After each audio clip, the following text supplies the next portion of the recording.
Hi hello ವೀಕ್ಷಕರೇ, welcome back to my YouTube channel. ಹೇಗಿದ್ದೀರಾ ಎಲ್ಲರೂ? ಐ ಹೋಪ್ ಎಲ್ಲರೂ ಚೆನ್ನಾಗಿದ್ದೀರಾ ಅಂತ ಅಂದ್ಕೊಳ್ತೀನಿ ಸ್ನೇಹಿತರೆ. ನೀವೇನಾದರೂ ಮೊದಲನೇ ಬಾರಿ ಚಾನಲ್ ವಿಸಿಟ್ ಮಾಡಿದರೆ ತಪ್ಪದೆ ಸಬ್ಸ್ಕ್ರೈಬ್ ಮಾಡ್ಕೊಳ್ಳಿ. ಹಾಗೆ ವಿಡಿಯೋ ಇಷ್ಟ ಆದರೆ ಲೈಕ್, ಶೇರ್ ಆ್ಯಂಡ್ ಕಮೆಂಟ್ ಮಾಡೋದನ್ನು ಮರಿಬೇಡಿ. ಸೊ ಬನ್ನಿ ಇವತ್ತಿನ ವಿಷಯನ ಶುರು ಮಾಡೋಣ. ಪೂರ್ತಿ ನುಡಿ. ನೀರು ತಾನು ಹರಿಯುವಾಗ ಎದುರಿಗೆ ಬರುವ ಕಸ, ಕಡ್ಡಿ, ಕಲ್ಲು, ಮುಳ್ಳುಗಳನ್ನು ಹೊತ್ತುಕೊಂಡೇ ಹರಿದು ತನ್ನ ಗುರಿ ತಲುಪುತ್ತದೆ. ನಾವು ಅಷ್ಟೇ, ಜೀವನದಲ್ಲಿ ಎದುರಾಗುವ ಅವಮಾನ, ತಿರಸ್ಕಾರ, ಕೊಂಕು ನುಡಿಗಳನ್ನು ಎದುರಿಸುತ್ತಾ ಸಾಧನೆಯ ಶಿಖರ ಮುಟ್ಟಬೇಕು.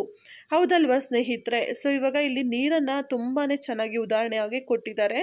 ಇವಾಗ ನೀರು ಯಾವುದೋ ಒಂದು ದಾರಿನಲ್ಲಿ ಹರಿತಾ ಇದೆ ಅಂತ ಅಂದಾಗ ಅದರಲ್ಲಿ ತುಂಬಾ ಕರೆಕ್ಟಾಗಿ ಪ್ಯೂರಾಗಿ ನೀರಿರುತ್ತೆ ಅಂತಲೇ ನಾವು ಹೇಳೋದಕ್ಕಾಗಲ್ಲ ಅಲ್ವಾ. ಅದರಲ್ಲಿ ಕಸ, ಕಡ್ಡಿ, ಪ್ಲಾಸ್ಟಿಕ್ ಆಗ್ಬೋದು, ಹಾಗೆಯೇ ತುಂಬ ಕಲುಷಿತವಾದ ನೀರು ಕೂಡ ಮಿಕ್ಸ್ ಆಗಿನೇ ಅದು ಅದರ ಒಂದು ಗುರಿಯನ್ನು ತಲುಪೋದು.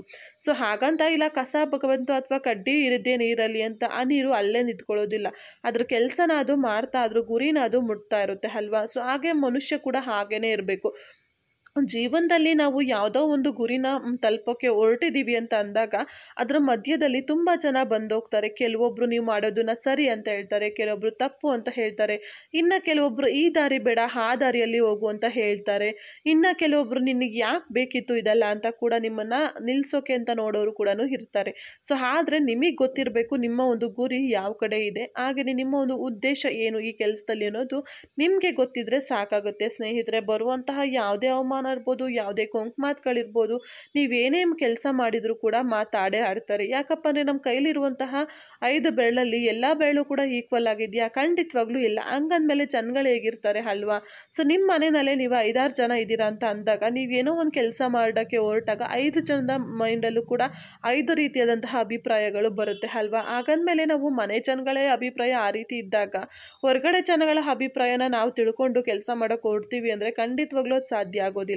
ಅದಕ್ಕಾಗಿ ಹೇಳೋದೇನೆಂದರೆ ಹೇಳೋರು ಏನಾದರೂ ಹೇಳ್ಕೊಳ್ಳಿ, ನಿಮ್ಮ ಬಗ್ಗೆ ನಿಮಗೆ ನಂಬಿಕೆ ಅನ್ನೋದು ಇರಬೇಕು. ಹಾಗೆ ನೀವು ಮಾಡುವಂತಹ ಕೆಲಸದಲ್ಲಿ ನಿಮಗೆ ಸ್ಫೂರ್ತಿ ಅನ್ನೋದು ಇರಬೇಕು.